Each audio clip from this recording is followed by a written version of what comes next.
Hey, what's up YouTube? It's your boy King James here, and I want to talk to you about the best SMG in Warzone. At least I think it's the best SMG, and I'm going to rant for the next 8 to 10 minutes to try and convince you why I think it's the best SMG. I got lots of evidence, and I want to show you a bunch of stuff that help maybe change your mind on the SMG that you're using. You could probably say that maybe I have a crush on the PPSh. Oh my god, I'm not using that.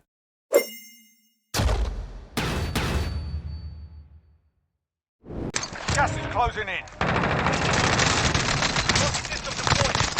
What the fuck is going on with this camping? Enemy UAV Camping? Who the f***'s camping, bro? What are you talking about? You're landed on. Yep. This shit is fucking ridiculous. Wow. Gas is moving. Right here. Got it. Wait, bro. Oh, I got sniped. So let's start by looking at the cold hard facts. And here's what the facts are. Other than the first, say, 9 meters where the OTS and the Modern Warfare MP5 are really strong, the PPSh, which is in orange, is the best gun all the way out to as far as you want to shoot an SMG. A lot of guys carry SMGs as sniper support. The Bullfrog is really popular for that. The Bullfrog is the dark blue, and it's worse than the PPSh absolutely everywhere. It has a very similar pattern, but has a little less effective damage range and a much longer time to kill than the PPSh does. So if you're using the Bullfrog, or look at the Mac 10, if you're using either of those guns, which are really popular right now, if you're just thinking about time to kill and ease of use, and the PPSh is just as easy to use, it's a better gun than both of those all the way across the board. If you really like that super close range engagement of up to 9 meters, you're probably better off with a shotgun like the Origin 12, which I'll link right here, if you really want to have that super fast close time to kill. Other than that, with an SMG past 9 meters, man, the PPSh is hard to beat. And here's a couple other things about the PPSh. Its ADS time is really competitive. There's only one gun that's just a tiny bit better. Its sprint to fire time is also really good. Movement speed is over 5 meters per second on the base. The reload time is under 2 seconds, faster than all the other guns. And while it doesn't say the mag size here, the only gun that's got a larger mag is the Bullfrog. The PPSh got a 72 round mag. That's a lot of damage per mag. So you're running up to multiple guys, that's really going to help you get the down where you don't die because you have to reload. And this is what I'm talking about. Check this out. Okay. So this is definitely outside of that close range. This guy comes running out right here and no problem. The time to kill on this thing is crazy fast. I love using it. Again, really close range. No problem getting it down here and being able to take him out. You run in and there's a guy that sort of surprises you. Clean iron sights. It's easy to see what you're shooting at. Good mobility. You can chase guys and get the down.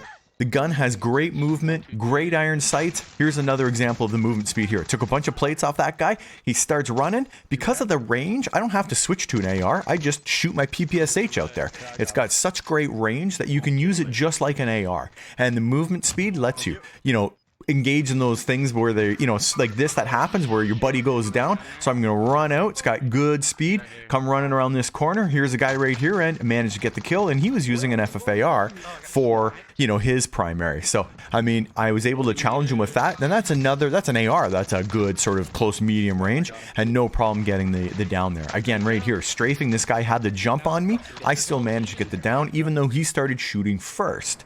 Right? Got a guy running in here. I'm always confident when I carry this gun. It's really strong.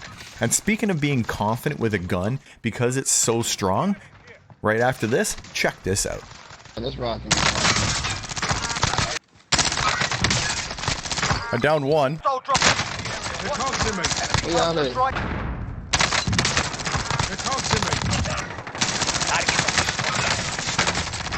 I'm hit. He's on me. They're gonna come up. I got two.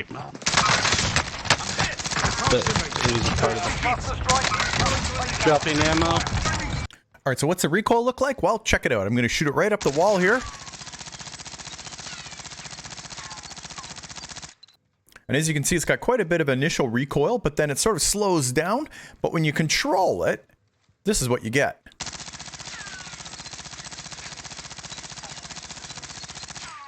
You can easily hold it and get everything into one spot, no problem. Let's go try it 50 meters.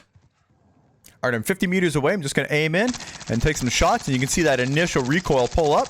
but it's not too hard to control. Got a bunch of shots on the wall there. And predictably, the bullets are sort of all over the place because 50 meters is a pretty long way to shoot an SMG. But if there's a guy running around in there, you're going to have too much trouble getting a bunch of those shots on him, especially at that range. And you saw me do that in some of my videos. So I've been using the PPSh with a lot of stuff lately, and here I am using it with the FAR 83, which is an amazing AR that I think a lot of people are sleeping on. It hits really hard and it's super smooth. I'm going to do a video on it because I'm not sure everybody knows just how good it is. I'm also using it with the new Vanguard weapon, the M1 Garand. It's also really good as a secondary for that. So let me show you my loadout. But just before I do that, I want to say thank you to everybody who's recently subbed to the channel, is here watching my videos. I really appreciate all that love and support, so thank you guys. And if you haven't subbed to the channel, consider subscribing because it really does help small content creators like myself. All right, let me show you my build. So this is the base PPSh here with dark matter on it. It's just a camo skin. So for the muzzle, I'm using the GRU suppressor, sound suppression, vertical recoil control, effective damage range, and bullet velocity. Now for a barrel, still running the Task Force. I think it's a great barrel for SMGs because it gives you effective damage range, bullet velocity, and strafe speed. That increases the ability to move side to side when somebody's shooting at you. It's very helpful for this gun. Now, I'm going to show you a version with and without an optic. So this is iron sights, which I'm really liking. So I'm running the Tiger Team Spotlight because I want as much mobility as I can. The more mobility you have, the harder it is for you to get hit. So you can jump around and move and strafe and all those things that you saw me doing. For even more mobility, again, the Raider stock, it's going to give you ADS firing moving speed, aim, walking movement speed, which you saw me doing there when I was aiming and you know, walking to the side while shooting, and sprint to fire time. So how long it takes you from sprinting before you can shoot. All those things are really great for close action gun. And I'm definitely running that 71 round drum. All those bullets gives you a ton of damage per mag, and it's incredibly helpful, especially in quads where you're running up against multiple people. Now, if you really want to run with an optic, I'm really liking the Microflex LED, and I would run that instead of the Tiger Team Spotlight. Now, you're going to give up a little bit of mobility doing that, but if you really like to run and you like to clean optics, and sometimes I really do, you can add that, especially if you're having trouble with visibility with the iron sights. And I know some guys struggle with the visibility, the gun being so high. The Microflex really lowers it down and gives you a much cleaner sight line. So try both of those and let me know which one you think is the best. Anyways, guys, give me your thoughts in the comment section down below. I've been trying the OTS-9, I've been using the MAC-10, the Bullfrog, I've tried every SMG out there, and I really like some of the close firing ones for that really close engagement, but if I'm going to do that, I'm going to use a shotgun. The Origin 12 is amazing. If I'm going to use something that's a better all-arounder, the PPSh, I think as an all-around SMG, is pretty hard to beat. There's one more I'm going to try out, which is gaining popularity, the AK-47U, so I'm going to check that out as well. Maybe I'll have that in a future video, but for right now, I really think the PPSh, if you're still using the Bullfrog or you're using the MAC-10, which are both very popular, you need to switch to the PPSh. It's got better time to kill than all of those guns and a larger mag, which makes it easier to use. And you don't need an underbarrel because it's got so little recoil, it's very easy to control. So if you're using any of those guns, give the PPSh a try. I'm telling you, you won't be disappointed. It's really solid and I really enjoy using it. I enjoy the speed, the huge mag, you know, the mobility. It's just a great gun all around. So anyways, give it a try. Make sure you sub to the channel and stay tuned. Got some more videos coming out this week. It's a pretty packed week, especially with Vanguard showing up and some weird stuff coming with that. So anyways, guys, if you don't see me in Warzone, if you don't see me multiplayer, it's only a matter of time, baby. King James out.